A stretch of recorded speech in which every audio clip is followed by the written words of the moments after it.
In this demonstration, I want to show you the difference between two different types of wasteful function, just because I think that the real impact of them is surprising in how different they are. They're both wasteful, but one of them is obviously wasteful, but in real terms isn't as bad as you might think, and the other one isn't as obviously wasteful, but in real terms is pretty awful. So you'll have seen in the video that there were a number of stress tests that I used to sort of artificially create bad scenarios dealing with a lot of things all at once.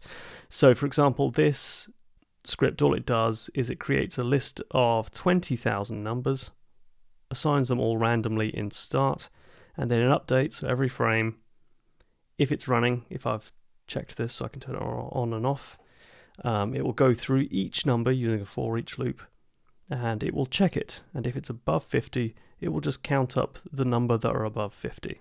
So it reads it, uses the information and does something with it, but doesn't do anything else. Now, this is a pretty high number. This is definitely what I would call excessive in terms of dealing with things in a normal way. If you're using this many of anything, it's time to start looking at options that reduces the impact of that. So in real terms, I've got the game object. So if I press start, press play even. Okay, so it's done its thing, and we're sitting at about 160 frames per second. This is a blank scene, but it's rendering it at 4K, no matter what size the viewport is, and it's got one of these objects in. It's not doing anything yet. This is the base frame rate. So I turn this on, and it drops to just under 100. So that's a pretty significant hit for not really doing anything.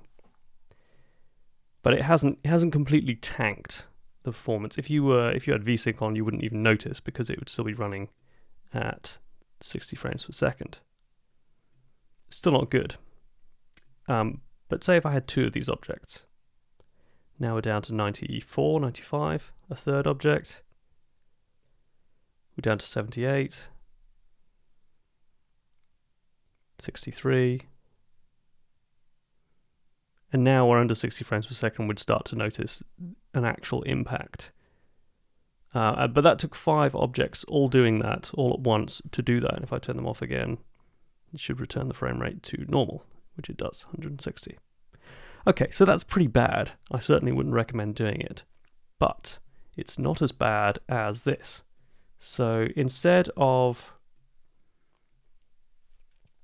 checking if the number is above 50 and then counting it up, all I'm going to do now is I'm going to debug log the number. That's it. And I've got one of these in the scene, not 5, just one. Not going to do anything at first.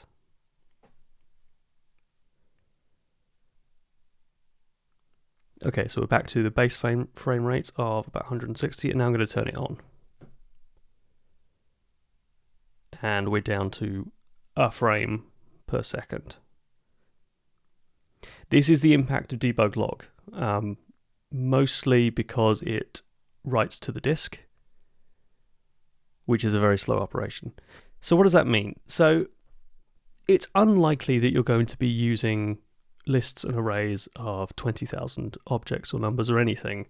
And if you are, that's definitely on the excessive side, and you should be thinking about better ways to do that, and perhaps looking into what other people have done to manage similar amounts of data. I certainly wouldn't call that a normal amount of data to be moving around in a game, and you definitely want to be thinking about more specialized, efficient ways to do that. You're probably not going to be doing that. However, you are going to be putting debug log messages in your game to find out what's going on, which is fine. But if those add up, if they're running an update, if they're running on multiple objects all over your game, there's going to be a very real impact to that. It doesn't take comparatively as much to tank your performance.